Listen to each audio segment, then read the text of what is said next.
The wizarding world operates under a fundamental delusion that the greatest threat to their society was a Dark Lord wielding fear. But fear is a primitive weapon, easily resisted by Gryffindor heroes. True, unbreakable control is far more insidious. Up until she boards the Hogwarts Express, Hermione's timeline is identical to canon. She has memorized the course books because, to her, knowledge is a shield against the unknown. But the divergence begins when she enters Harry and Ron's compartment. In the original timeline, she possesses a dormant desire to be brave, valuing Gryffindor traits above her own intelligence. But what if she looked at the magical world and diagnosed it not as a wonderland, but as a chaotic, dangerously unregulated system? When the sorting hat drops onto her head, it encounters a unique psychological profile. It touches her mind and feels a deep, visceral fear of chaos. She is a Muggleborn who understands the absolute rules that govern reality, like physics and mathematics. The hat sees that she does not want to be a hero. She demands absolute understanding to impose order on this chaotic new reality. Recognizing this chillingly utilitarian drive for perfect optimization, the hat screams Ravenclaw. The adjusted divergence of this timeline becomes immediately apparent in Charms class. Hermione is sitting with her Ravenclaw peers, observing the Gryffindors. When Ron furiously waves his wand and mispronounces the levitation charm, she still corrects him. But she doesn't do it out of a desperate, bossy need to prove herself. She does it with clinical, detached precision, coldly diagnosing his blunt force application to a delicate incantation. After class, she overhears Ron deliver his famous insult regarding her lack of friends. In the original timeline, this breaks her. In this timeline, her psychological baseline has already shifted to pure logic. She hears the insult and processes it not as an emotional wound, but as a data point. She categorizes Ron Weasley as an insecure, irrelevant variable. She simply questions why she would cry over the opinion of a boy who cannot master a basic charm. She dismisses him entirely. By the end of the year, Hermione easily deduces the mystery of the Philosopher's Stone, Sorcerer's Stone for the Americans, recognizing Dumbledore's security as a mere obstacle course calibrated for first years. When Harry and Ron go after the stone, she doesn't join their heroic crusade. She shadows them from the dark periphery. Watching them thrash wildly against the devil's snare, she feels profound intellectual exasperation. They are fighting a plant that biologically thrives on panic. Sighing at their incompetence, she quietly casts a concentrated Lumos Solum from the shadows. The vines violently recoil, dropping the boys safely. As they stumble forward oblivious to her intervention, Hermione reaches a chilling realization. If the adults build flawed security and the heroes are this reckless, she must become the invisible safety net. At the end of the school year, she watches Gryffindor win the House Cup, based on Dumbledore's arbitrary point distribution, and realizes that the rules of this society are entirely fictional. Before the Chamber of Secrets is even opened, Hermione's remaining faith in the Hogwarts faculty undergoes a permanent structural collapse at the hand of Gilderoy Lockhart. Hermione mathematically proves the new defense teacher is a statistical fraud, cementing her belief that Dumbledore is either senile or playing a dangerous political game. When Mrs. Norris is discovered petrified alongside a bloody declaration on the wall, the student body dissolves into a state of predictable emotional panic. Hermione, however, goes to work. While Harry and Ron squander months brewing a polyjuice potion for the sheer purpose of interrogating Draco Malfoy, a boy Hermione mathematically deduces lacks the basic intelligence required to orchestrate a legendary structural purge, she turns her focus strictly to the empirical data. She compiles the variables: unexplained water on the stone floors, spiders fleeing the castle parameters in highly organized patterns, Hagrid's roosters being systematically strangled, and victims miraculously surviving because their line of sight was filtered through cameras, ghosts, or reflective mirrors. She does not require until May to solve a biological puzzle. By December, the threat is definitely diagnosed: a basilisk utilizing the castle's ancient plumbing network as a transit system. Hermione understands that confronting a 60-foot apex predator with a wand is suicidal, so her solution relies on basic magical engineering. Textural research confirms a rooster's cry is biologically fatal to a basilisk. The heir of Slytherin strategically eliminated this vulnerability by destroying Hagrid's flock. but Hermione bypasses this defense using a muggle-born understanding of audio recording. Slipping to a neighboring farm, she captures the acoustic signature inside an enchanted crystal and applies a high-density amplification charm. She maps the architectural layout of the pipes and engineers a localized tracking spell to detect massive biological movement. When the tracker alerts her the serpent is moving towards the second floor, she positions herself at a plumbing junction, directly above the target, and drops the activated crystal into the pipe. An earth-shattering, magically augmented acoustic wave echoes through the subterranean network. Deep within the walls, the basilisk simply ceases to live. Tracking the residual magic anomaly to the girl's bathroom, she discovers Ginny Weasley locked in a trance, clutching Tom Riddle's diary. Employing absolute safety protocols, Hermione stuns the younger girl from behind. She takes the diary, identifying it not as a memory, but a dangerous dark magical parasite, engineered to feed on the emotional vulnerability. Recognizing its immense dark magic, she consciously decides against immediate destruction, viewing it as an invaluable opportunity for future study. She secures the artifact in a transfigured, lead-lined containment box, leaves an anonymous directive for Madame Pomfrey to retrieve Ginny, and buries the biohazard deep beneath the Ravenclaw floorboards. The arrival of the third academic year brings a new variable to the ecosystem: the Dementors. When the creatures board the Hogwarts Express, the surrounding student body descends into predictable emotional despair. Hermione, however, experiences only profound intellectual disgust. She systematically analyzes the Ministry of Magic's tactical decision, realizing they have deployed uncontrollable, soul-consuming biological weapons around an education facility, merely to capture a single fugitive. To Hermione, the mathematical equivalence is dropping a bomb to neutralize a mosquito. She concludes that the governing body of the magical world operates entirely on fear rather than structural logic. A government forced to rely on Dementors is a government that has already surrendered its structural legitimacy. The true catalyst for her revolution arrives in the form of a time turner, provided by Professor McGonagall. Hermione views the artifact as the ultimate tactical asset. She bypasses arithmetic and instead utilizes the device to establish total surveillance, effectively becoming a ghost within the castle walls. She engineers overlapping temporal schedules where one iteration of herself attends lectures while the other maps the castle's architecture, observes the faculty, and meticulously monitors the behavioral patterns of the entire student body. Operating from the shadows, she begins to analyze her peers with terrifying clinical detachment. While discreetly monitoring the Gryffindor common room to establish a risk profile for Harry Potter, her gaze falls upon Ronald Weasley's pet rat, Scabbers. Applying basic Muggle biological principles, Hermione notes a glaring discrepancy. A common brown rat possesses a maximum lifespan of 2 to 3 years. Weasley's pet has resided within his family for 12 years, consistently exhibiting human-like stress responses and is missing a single appendage. To Hermione, this is a mathematical impossibility. Ergo, it is not a rat. Cross-referencing ministry records in the library, she effortlessly deduces the creature is an unregistered animagus. She does not wait for the messy, highly emotional confrontation in the Shrieking Shack. She views the innocence of Sirius Black not as an emotional crusade, but as a secondary detail. Her primary concern is that an adult wizard sleeping in a boys' dormitory constitutes an unacceptable security breach. Leveraging her temporal omnipresence, she laces Weasley's dormitory with an odorless paralytic draft. The moment the rat consumes the bait, its nervous system structurally locks down.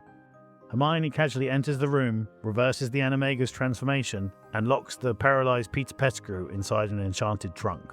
The following morning, Amelia Bones, the head of the Department of Magical Law Enforcement, discovers a heavy trunk sitting on her office desk. Inside is the bound form of Peter Pettigrew, accompanied by a meticulously organized, anonymously authored dossier. The file contains undeniable proof of his identity, the biological timeline of the rat, and a clinical, structural breakdown of the Ministry's failure to grant Sirius Black a legal trial. Sirius Black is quietly pardoned, and the Dementors are recalled in absolute disgrace. Albus Dumbledore and the Ministry of Magic are left utterly terrified, recognizing that an unknown, hyper-competent operative is currently functioning within Britain, an operative capable of dismantling a 12-year miscarriage of justice overnight. Meanwhile, Hermione sits in the quiet isolation of the Ravenclaw common room, turning the timetable over in her fingers. She has successfully manipulated the highest levels of government without ever leaving the castle or firing a single curse. The fourth academic year begins under the shadow of the Triwizard Tournament, a spectacle that the rest of Hogwarts views with wide-eyed wonder, but which Hermione Granger views as a catastrophic security failure. When the Goblet of Fire forcefully ejects Harry Potter's name, the Great Hall fractures into tribalism. Gryffindor celebrates, Hufflepuff feels robbed, and Slytherin sneers. But at the Ravenclaw table, Hermione stares at the blue flames with clinical horror. To her, this is not a grand adventure. An ancient, highly regulated magical artifact was just bypassed inside a school, supposedly guarded by the greatest wizard alive. Hermione retreats to the library. She meticulously researches magical contract law and reaches a terrifying conclusion. The tournament is essentially legally sanctioned child endangerment. The governing body of the wizarding world is fundamentally, structurally barbaric. With Ron abandoning him out of petty jealousy, Harry is left completely isolated. Hermione steps into the vacuum, but she does not offer the emotional warmth of a Gryffindor friend. She corners him in the library and delivers a cold, factual assessment. He is statistically favoured to die. The adults will not save him. If he wants to survive, he will do exactly what she tells him to. She ceases to be his classmate and officially becomes his handler. She views Harry not as a boy, but as a high-value asset that must be kept functional at all costs. When she deduces the first task involves dragons, she outright refuses to let Harry try to outfly the beast. A broomstick introduces far too many kinetic variables into the airspace. Instead, she teaches Harry to target the dragon's biological vulnerabilities. She forces him through grueling repetitions to master a highly concentrated conjunctivitis curse, turning a standard blinding spell into a surgical strike against the beast's optical nerves. When Harry steps into the arena, there are no aerial acrobatics. He neutralizes the Hungarian horntail in under 2 minutes with raw clinical efficiency. Because Hermione treats Hogwarts as her personal laboratory, she begins a systematic surveillance of the new defense teacher, Alistair Moody. Her hyper-observant logic picks up the discrepancies immediately. A man famously paranoid about poisoning drinks exclusively from a personal hip flask. She bypasses the wards on Snape's private stores, notes the specific absence of boomslang skin and lacewing flies, and runs the chemical calculus. Moody is metabolizing Polyjuice Potion. He is an imposter. But in a chilling display of her evolving doctrine, Hermione does not report him to Dumbledore. She observes that the imposter is actively feeding Harry the intelligence he needs to survive the tournament. To Hermione, a known enemy acting in the best interest of her asset is a highly useful tool. She simply casts a microscopic localized tracking charm on his wooden leg and allows the Death Eater to do the heavy lifting of keeping Harry alive. But the climax of the tournament shatters her illusion of absolute control. The maze was supposed to be a closed system. She assumed her tracking charm on the imposter Moody would be sufficient to monitor the board, but she failed to account for the Triwizard Cup being converted into a portkey, an uncontrolled variable that transported Harry entirely outside the Hogwarts wards. When Harry crashes back onto the pitch, clutching the dead body of Cedric Diggory and screaming that the Dark Lord has returned, the crowd descends into emotional panic. Hermione stands in the stands, perfectly still, experiencing a profound psychological shock. Cedric Diggory, a statistically promising student, is dead because her calculations were incomplete. She allowed a blind spot to manipulate the final task. Later that night, Minister Cornelius Fudge arrives and denies the empirical evidence of Voldemort's return, choosing willful ignorance to maintain his own political comfort. For Hermione Granger, this is the point of no return.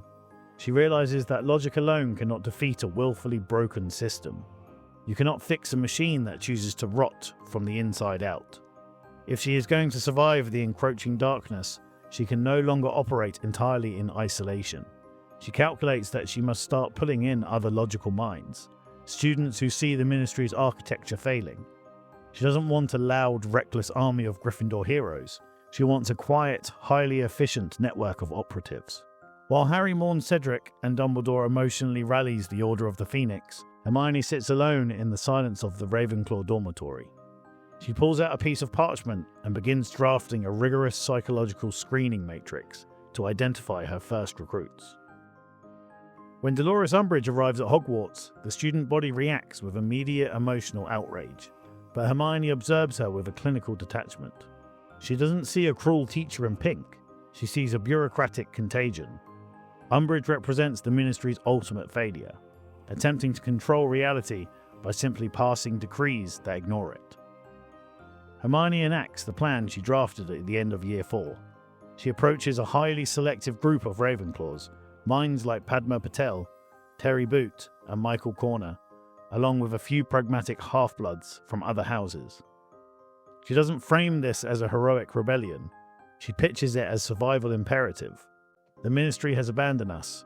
The headmaster is politically paralyzed. If we do not establish our own intelligence network, we are statistically likely to die.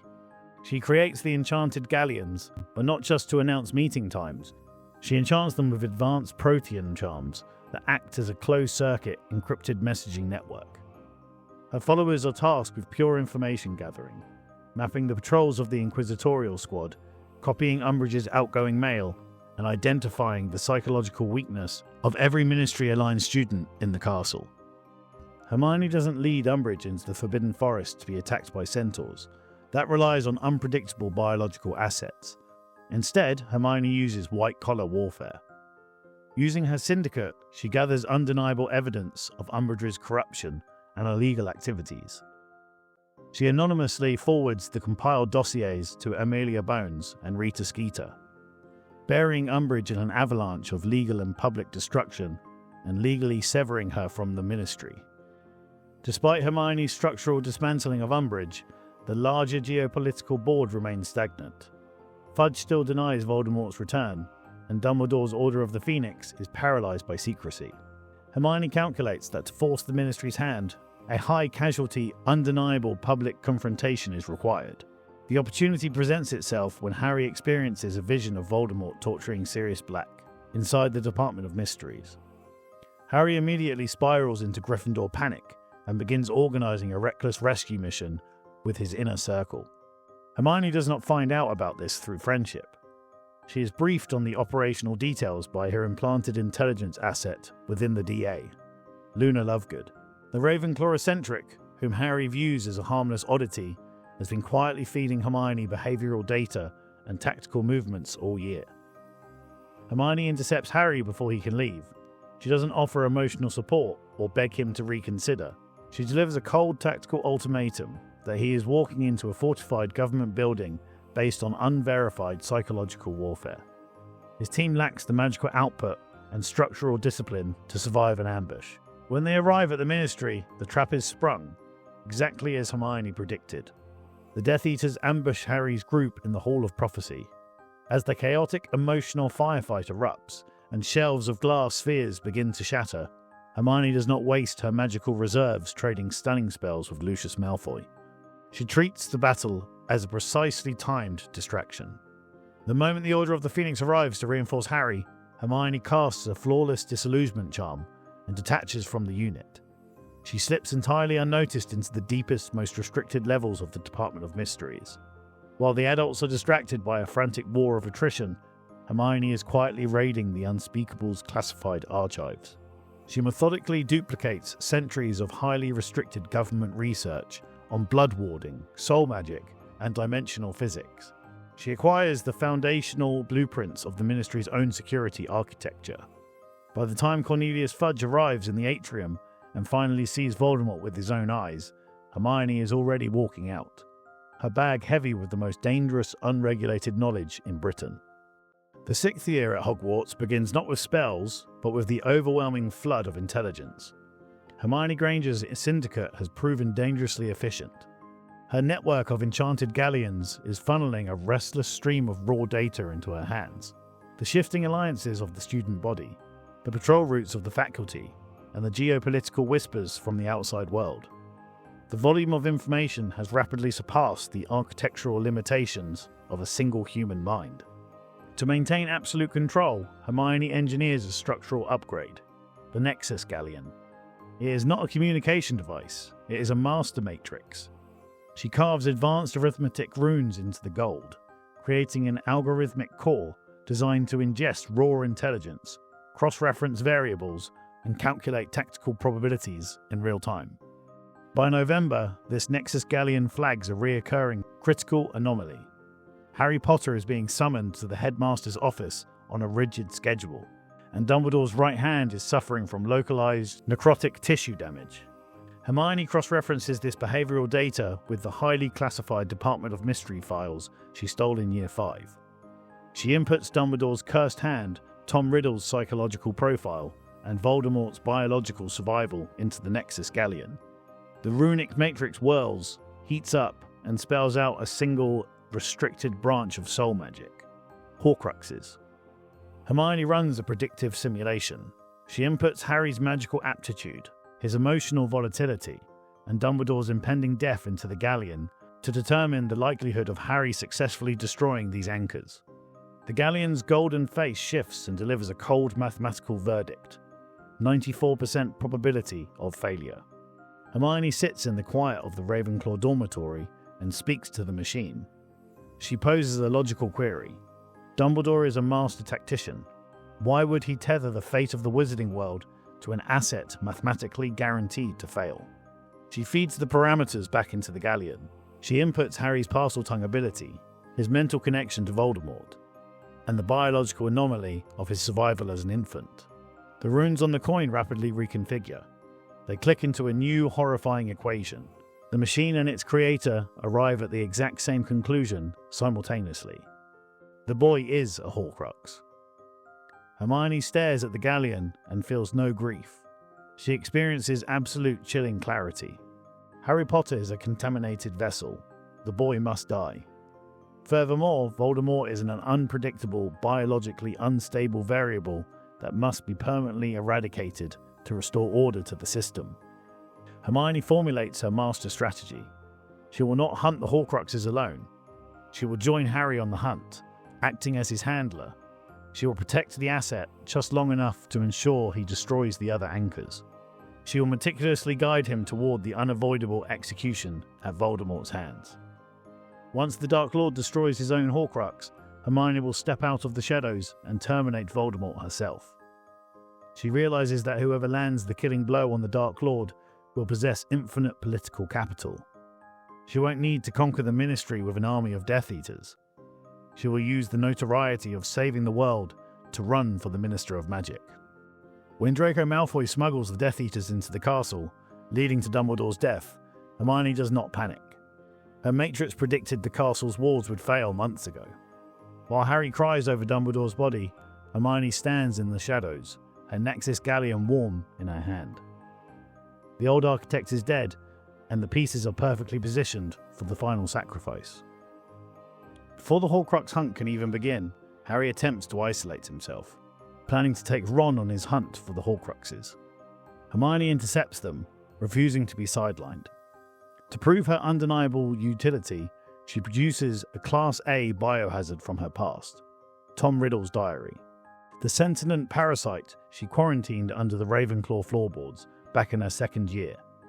She systematically dismantles Harry's confidence, proving that tracking down the Horcruxes with nothing but Gryffindor bravery and Ron's limited strategic capacity guarantees a statistical probability of failure. Recognizing that he is entirely out of his depth, Harry concedes. The Horcrux hunt begins, and Hermione treats it as a high-stress escort mission. When the locket's dark magic begins to erode Ron's psychological stability, he grows suspicious and weary of her coldness.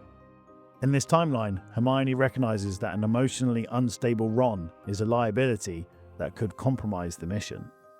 She doesn't argue with him. Instead, she mathematically calculates his emotional needs and perfectly simulates them. She uses feminine charm, feigns vulnerability, and plays the role of the terrified, reliant friend. She manipulates his Gryffindor savior complex to keep him docile and attached to the mission. The broader trajectory of the Horcrux hunt proceeds along a statistically familiar path. The infiltration of the Ministry and the subsequent escape from Gringotts play out as high-stakes tactical operations. However, the search for the final hidden artifact, the lost item of Ravenclaw, forces an unavoidable return to the epicenter of the conflict, Hogwarts itself. The Battle of Hogwarts proceeds exactly as she designed. Harry goes into the Forbidden Forest to die.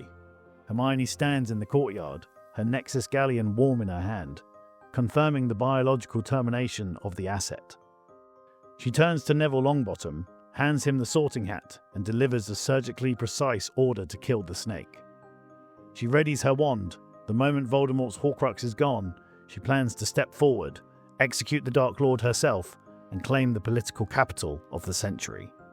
Then Hagrid emerges from the trees carrying Harry's body, and Voldemort gloats. But as the chaos erupts, Harry rolls out of Hagrid's arms. He is alive. Hermione freezes. In her pocket, the Nexus Galleon goes ice cold, dropping into a critical error state. The runic matrix spins wildly, unable to process the data. Harry's survival, fueled by a combination of Lily's ancient blood magic, the Elder Wand's obscure allegiance, and pure irrational willpower, completely breaks her equation. Harry defeats Voldemort, and the Great Hall erupts in cheers. The wizarding world falls to its knees to worship the boy who lived. Hermione stands in the corner, entirely politically irrelevant. The math has failed her. In the aftermath of the Battle of Hogwarts, while Harry and Ron are celebrated as heroes and offered fast-track aura positions, Hermione Granger quietly vanishes. She isolates herself in a sterile, heavily warded cottage in the remote Scottish Highlands.